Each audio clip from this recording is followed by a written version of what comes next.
Ay mga kaibon, welcome back po sa channel natin. Ibon at iba pa sa mga hindi pa po wala nakasubscribe dyan, ano pang hinihintay nyo? Subscribe na po kayo. At syempre, pakihit na rin po yung notification bell para updated po kayo sa mga bagong video na ina-upload natin every week mga kaibon.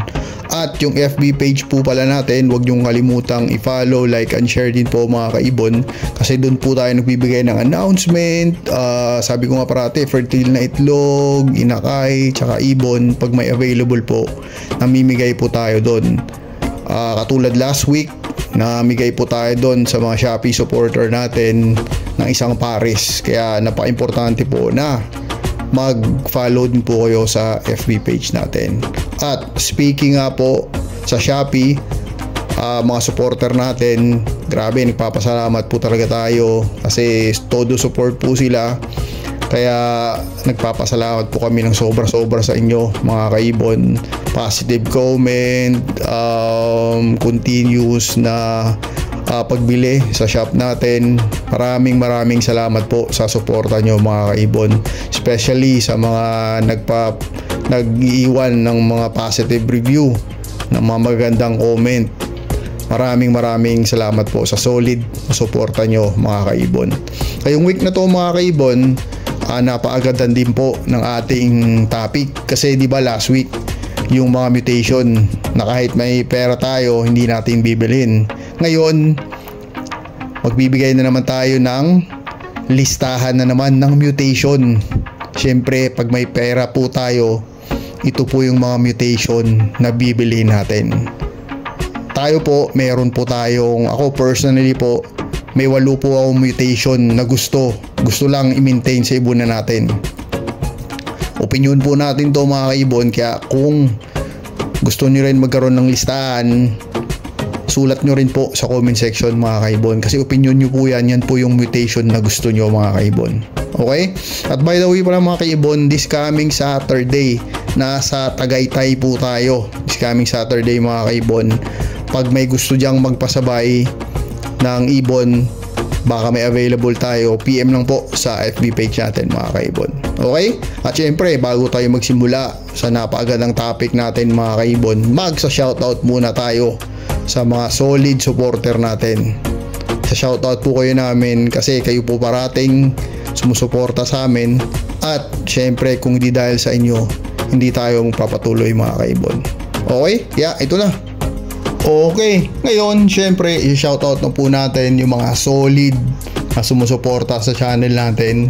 Solid supporter po natin mga kaibon. Syempre una-una sa lahat, PPSM Budget Corporated, kay Sir Kaibon Vicky Lenon, Aldrin Martinez, Dan Katian, Antolin Avery, Silvero Magbanwa, Eli Sarmiento ng Pampanga, Angelo Villena ng Cabanatuan, Jobert Casal JTV, pasuporta din po yan mga kaibon. Shoutout din po kay Rolly Villegas, Kaylee Cariaga, Jose Caparoso, KJ Min Avery ng Samar, Elmer Sinedosa ng Binangonan Rizal, ingat po tayo dyan sir, Mac John Basco, Perez Avery ng Makati, kay Kaibon Darwin Lerona, Mini Avery ng Makati din, ENC Mini Avery ng Gapan, Jaideth Ibunan ng Taguig Guadalupe, ito solid supporter din po natin to, Yowan Avery ng Imos Cavite, Joey Tamayo Jr. ng Caloocan City, Angel Andy Ranara at mga mag-iibon ng Albay, wow, mga taga-Albay dyan, ingat po kayo dyan, Genuine Avery, Frank Aguilar ng Binangonan Rizal, ito solid supporter din natin, Opala Brian ng Bukidnon, shoutout din po kay Kaibon Jonald Cruz, Ben Leos Avery ng Calamba City, Tatay June of Lower Antipolo, shoutout din po kay Kaibon Jojo Go ng Tunasan Muntinlupa, Mr. Jam at ang anak nilang si Hotaro ba to o Jotaro, feeling ko from Japan to, maraming salamat po, ingat po kayo dyan, kay Kaibon Romel Gutlay at kay Kaibon Melby Chalmas. Maraming salamat po sa suporta nyo mga kaibon. Okay mga kaibon, syempre pag-uusapan na po natin ngayon yung napakagandang topic natin ngayong week na to mga kaibon. Mabilisan lang to, at yung topic natin syempre ito yung listahan ng mga ibon na bibilhin mo pag binigyan ka po ng pagkakataon, mga kaibon. Napaganda to kasi last week, di ba? Yung mga hindi mo bibilhin kahit may pambili. Ngayon, ito, kung may pambili, ito yung listahan ng mga ibon na bibilhin mo. Okay? Ito po yung listahan na to, mga kaibon. Ito po yung listahan ko personally. Ito po yung opinion ko na gusto ko. Ito lang po yung mga mutation na i-maintain ko sa ibonan natin, mga kaibon. Kaya ng sinabi ko parati, mga kaibon, opinion natin to. Kung meron po kayong sariling listahan nyo ng mga ibon na gusto nyong i-maintain sa ibonan nyo, pwede nyo po isulat yan sa comment section natin kasi maraming makakabasa nyan. Baka ganun din po yung listahan nila, diba, kung may pagkakataong bilhin, mga kaibon.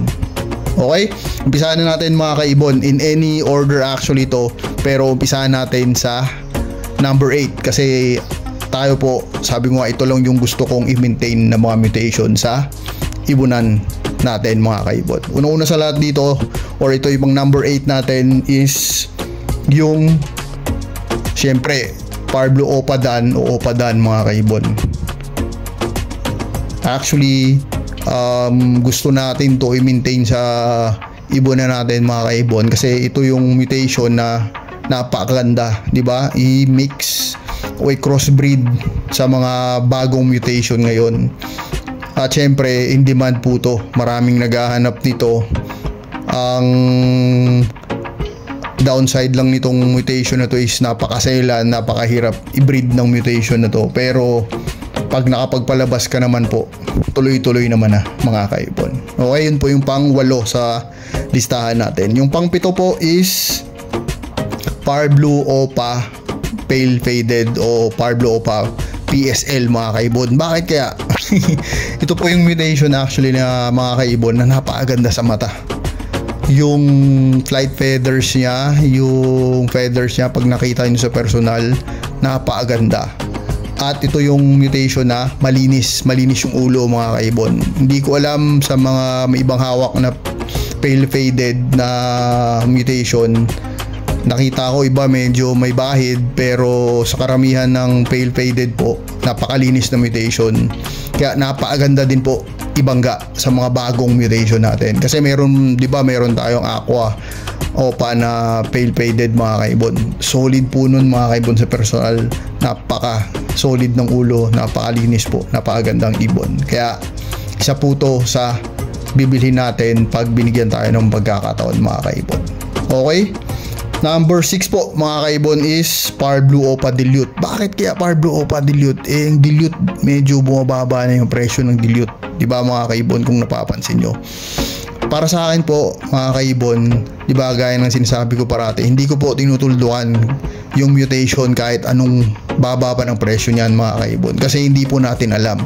Umiikot lang po yan, mga kaibon. Baka hindi siya in demand ngayon, baka malay mo after 2 years, 3 years na nawala na siya, magiging in demand siya ulit.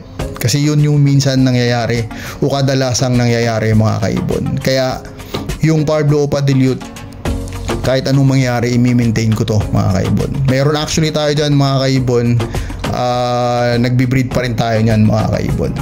Okay, number 5 sa listahan natin, mga kaibon. Syempre, alam niyo naman, mahilig tayo sa ino. Ang Lutino Opa po, pang-5 natin sa listahan natin. Bakit kaya Lutino Opa, mga kaibon? Syempre, mga kaibon, napakasimple lang po ng rason dyan is napakaganda ang ibon po kasi, mga kaibon. At isa pa gusto ko sa Lutino is syempre green series po siya.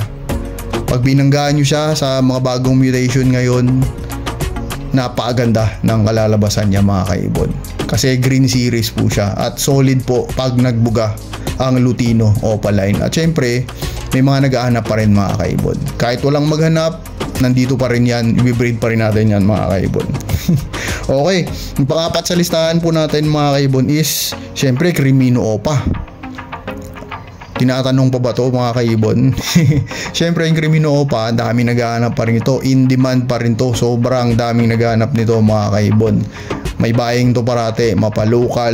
Actually, local na lang din ngayon yung buying na lumalabas.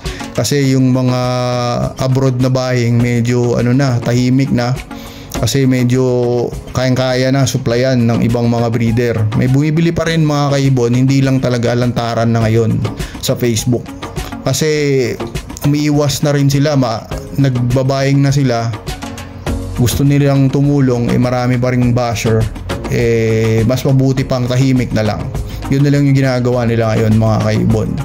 Kaya nakakalungkot din, pero wala tayong magagawa. Yun yung mga desisyon ngayon mga kaibon Kaya yun, kaya alagaan pa rin natin yung Crimino Opa na to.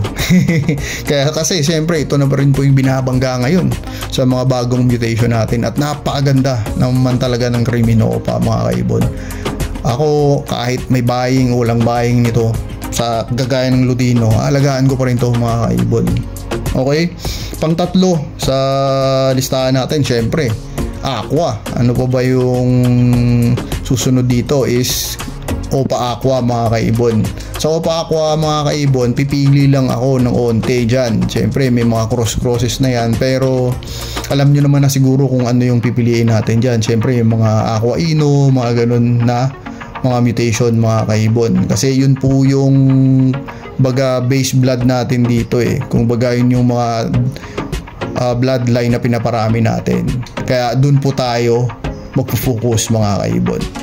Okay, susunod dito Yellow Face Opaline, syempre yung pang number 2 natin.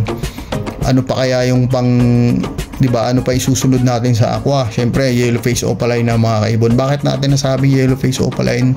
Kasi nga ito na rin po yung gagawin nating kung baga bloodline o base na bloodline breeding line dito sa atin ibunan mga kaibon. Kasi nakita ko at napansin ko na napakaganda ng Yellow Face. It's a matter of time lang din mga kaibon na kailangan nating i-improve yung mutation na to. Siyempre i-cross natin sa mga mutation available sa atin dyan. Tingnan natin kung ano yung mutation na compatible sa kanya, kasi minsan baka magulat ka, ito pala yung compatible sa kanya. Siyempre di ba nakita nyo na kinross na natin sa Ino at napakaganda ng kilalabasan. YF Opa Ino o Lutino Opa YF yung ID ng ibon na yon, napakaganda. Kaya try natin i-cross sa ibang mutation, baka mas maganda o mas compatible yung Yellow Face na to mga kaibon. Actually meron na tayo dyang pinagpaparis-paris na mga kaibon. Sana magparis na, kasi para masalang na rin natin, mga proven, mga matured na rin. Nagbaklas nga tayo ng mga ibang parisan dyan, mga 3 parisan binaklas natin ngayon. Alam ko alanganin, pero kailangan subukan mga kaibon. Kaya yun, nag-sacrifice tayo. Nagbaklas tayo ng ilang parisan doon mga kaibon. Okay, susunod natin dito yung number 1 natin na gusto rin nating i-add sa listahan natin o i-maintain sa ibon natin is syempre yung Pallid Opaline mga kaibon.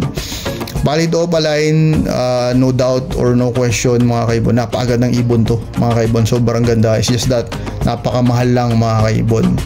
Actually pinag-iisipan po natin to mga kaibon, kasi wala pa tayo nito sa ibonan natin meron naman yung kaibigan natin pero parang nagdadalawang isip pa tayo, baka maka-decide tayo next year o hindi natin alam mga kaibon, pero for sure magkakaroon tayo nito sa ibonan natin mga kaibon. Idadagdag natin to dahil napakaganda din ito mga kaibon, i-cross sa mga existing na mga mutation kung ano meron tayo sa ibonan natin mga kaibon.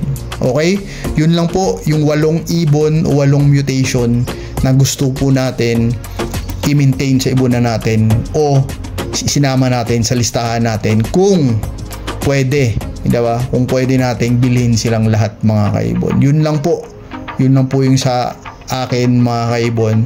Comment down below po mga kaibon kung ano yung mga mutation na gustong gusto nyo mga kaibon, na pinapangarap nyo mga kaibon.